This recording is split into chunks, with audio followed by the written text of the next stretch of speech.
Alright, so making a dollar part 2. I have to be quick here. I'm expecting very important visitors any second, and the house is a wreck.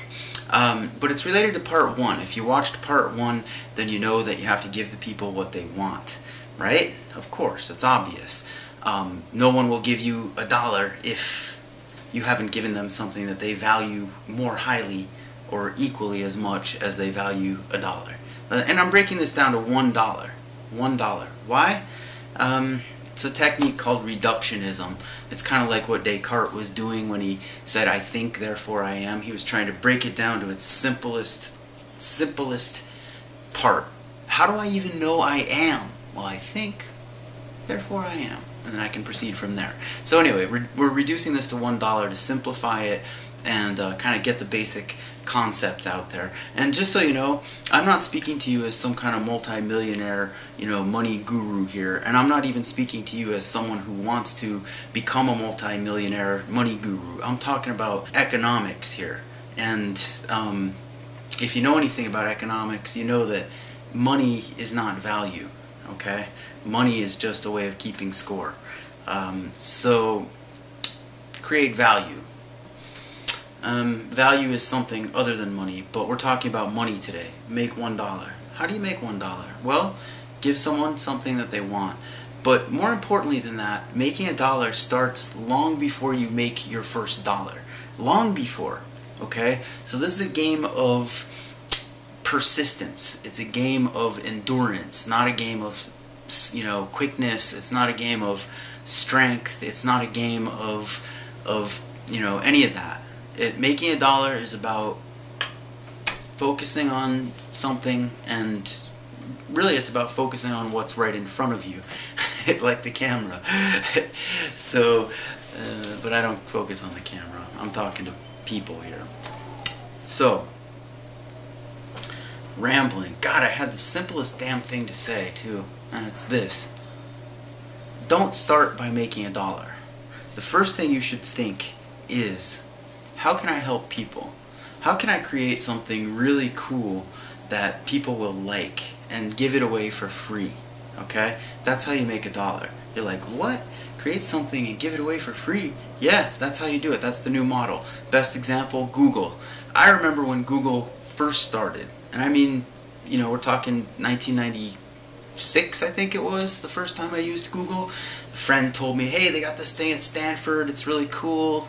It was one computer back then, okay? Now Google rules the world. Why? Because they focused on creating the best search engine, okay? The one that all the others wanted to be and never would be. And they focused on that, and they gave it away for free, and people liked it, and people came, and look, during the .com thing, I don't know if you were alive then, but it was crazy. People were buying this .com and that .com, and everybody was going to get rich off their .coms, and it was insane.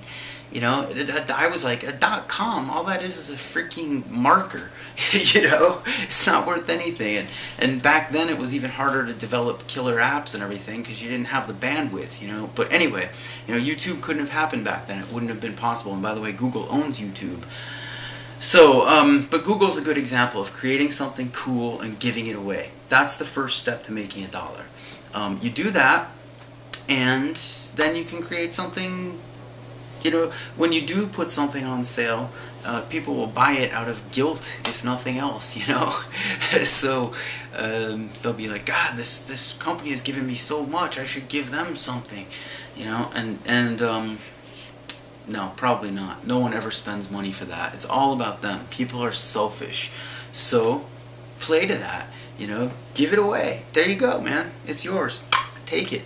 Isn't that cool? The more your stuff gets out there, the likelier it is that you'll make a dollar. And you're not going to make a dollar off the stuff that you put out for free, obviously. It's going to be ancillary things that come along. For Google, it was advertising. They make all their money off advertising. If you want to advertise nowadays, you better be on Google AdSense, because everyone's using Google or some other search engine, mostly Google, to search for what they want. And if you have something that you're giving people that is what they want, you're advertising on Google. So anyway, but Google didn't start off as an advertising thing. They started off as a they created value. They gave it away. And that's how you need to do it too. So the first question to ask yourself in making $1 is, what can I give people that they really want or need? Okay? How can I help people? How can I enhance their quality of life? If you can answer that question, you're doing a lot better than most people. And if you focus on delivering that thing, which is the next chapter that you don't want to miss, by the way, you're going to want to subscribe to this series, because it's the best damn business advice you're ever going to get. And I know that sounds horrible, but no, it's not horrible. I know I'm good. So anyway, good luck. Make $1.